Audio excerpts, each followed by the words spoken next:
आज का हमारा नेक्स्ट प्लांट हार्मोन का नेम है इथाइलिन। ये बहुत जल्दी समझ में आने वाला है। आपने सुना होगा कि बहुत सारे फ्रूट्स हैं। अगर मान लीजिए कुछ कच्चे फ्रूट के साथ आप एक पका हुआ फ्रूट रख देते हैं,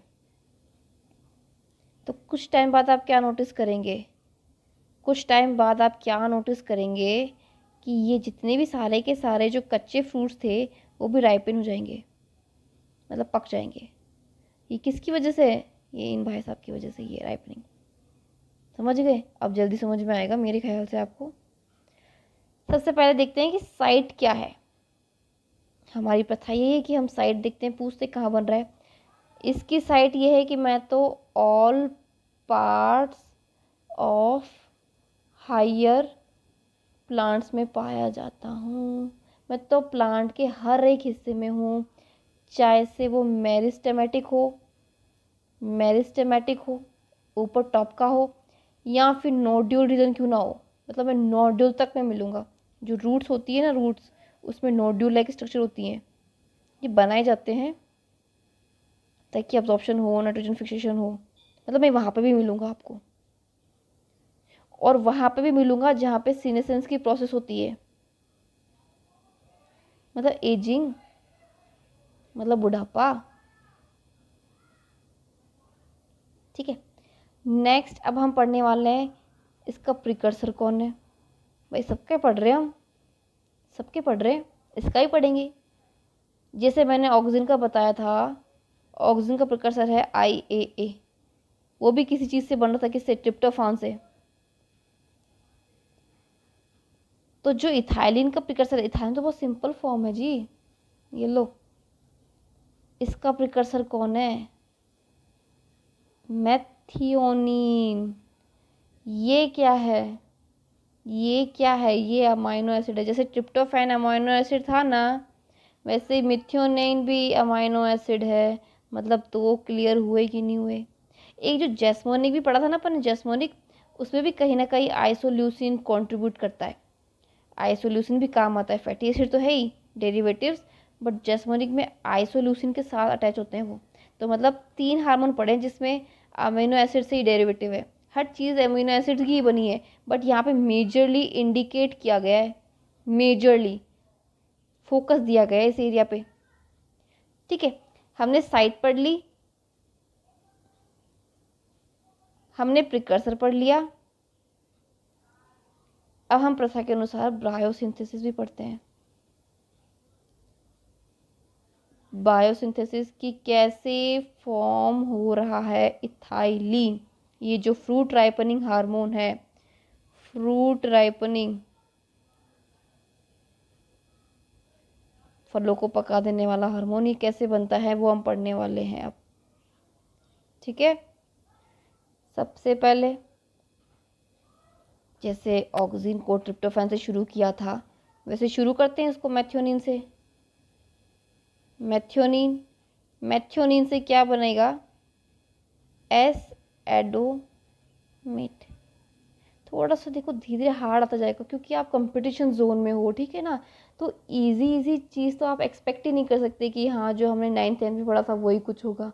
अभी थोड़ा याद तो करना ही पड़ेगा आपको ये सब चीज़ें। ये मिथ्योनिन से एस एडोमेट, एस एडिनोसाइल मिथ्योनिन, ये कैसे बनता है? ये बनता है एडोमेट सिंथेटेस की वजह से, सिंथेटेस की वजह से।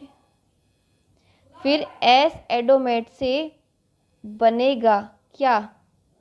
ACC, ACC ये बनेगा। फुल फॉर्म क्या है ACC की? 1 अमाइनो साइक्लो प्रोपेन 1 कार्बोक्सिलिक। मैं लिख देती हूँ, 1 अमाइनो साइक्लो प्रोपेन 1 कार्बोक्सिलिक। ठीक है, ये ACC की फुल फॉर्म है जी। ये किसकी मदद से बन रहा है? ऊपर वाला बन रहा था सिंथेटेस की वजह से, ये बनेगा ACC सिंथेस की वजह से। दोनों में फ़र्क है, एक में एटीपी यूज़ होती है, एक में एटीपी यूज़ नहीं होती है। इसमें एटीपी यूज़ होती है। सिंथेटेज का मतलब समझ जाना कि एटीपी चाहिए इसको। मैथ्योनिन से एस एडोमेट बनाने के लिए इस एंजाइम को एटीपी चाहिए। फिर एस एडोमेट से एसीसी बनता है, तो उसमें सिंथेसिस काम आता है, सिंथेस काम आता है, जिसमें एटीपी की ज़रूरत नहीं होती है। ये टर्म क्लियर हो गई, सिंथेटेज और सिंथेस क्या होता है। एसीसी से बनेगा फाइनली इथाइलिन, इथाइलिन बन जाएगा। इसके अंदर कौन सा एंजाइम काम करेगा? ACC oxidase, ACC oxidase. तो क्या क्लियर हो गया अभी तक? साइट क्लियर हो गई, प्रिकर्सर क्लियर हो गया, बायोसिंथेसिस क्लियर हो गया। अब टर्न आता है फंक्शन का, अब टर्न आता है फंक्शन का। फंक्शंस, तो पहला फंक्शन है फ्रूट राइपनिंग, मतलब फ्रूट्स का पकना। दूसरा है एक ट्रिपल रेस्पॉन्स करके चीज़ होती है, मैं बता देती हूँ ट्रिपल रेस्पॉन्स क्या होता है, वो ये शो करता है। ट्रिपल रेस्पॉन्स में क्या होता है कि जो, चलो ऐसे ढंग से, ये प्लांट है, ये प्लांट है जी, ये कोशिश की है मैंने प्लांट ही बनाने की। तो ये वाला जो पार्ट है वो हाइपोकोटाइल है, हाइपोकोटाइल, बॉटनी वाले जल्दी समझ जाएंगे इस चीज़ को। ये कोटिलिडन,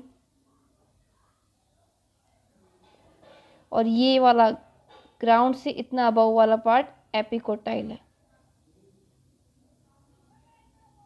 ठीक है, इसमें क्या होता है कि जब इथाइलिन नहीं होती है, जब इथाइलिन नहीं होती है तब क्या होता है, मतलब कोई सी तरह की कोई स्ट्रेस नहीं है, कोई प्रॉब्लम नहीं है और इथाइलिन भी नहीं है। जब इथाइलिन नहीं होती है ना, कोई स्ट्रेस कंडीशन नहीं होता है, तो कुछ इस प्रकार की कंडीशन देखेंगे आप। कोई तरह की बेंडिंग नहीं है, कोई तरह का मूवमेंट नहीं है। किस में? एपिकोटिलिडन में, एपिकोटिलिडन में। लेकिन जैसे ही कोई स्ट्रेस कंडीशन आई, वैसे ये देखो कुछ इस तरह से हुक का फॉर्मेशन हो जाता है। किस में? एपिकोटिलिडन में। तो क्या होता है इस कंडीशन में? ट्रिपल रेस्पॉन्स में क्या तीन चीज़ दिखती है जब स्ट्रेस में होता है प्लांट? एक एपिकल हुक बनती है, एपिकल हुक बनती है, ठीक है। दूसरा क्या होता है? रिड्यूस्ड हाइपोकोटाइल या फिर स्वेलिंग ऑफ हाइपोकोटाइल। ये देखो, तो ये है ट्रिपल रेस्पॉन्स। ये दो तरीके के फंक्शन है इसके। ये बायोसिंथेसिस हो गया, ये प्रिकर्सर है और ये साइट है। तो ये हो गया हमारा इथाइलिन हार्मोन। Thank you.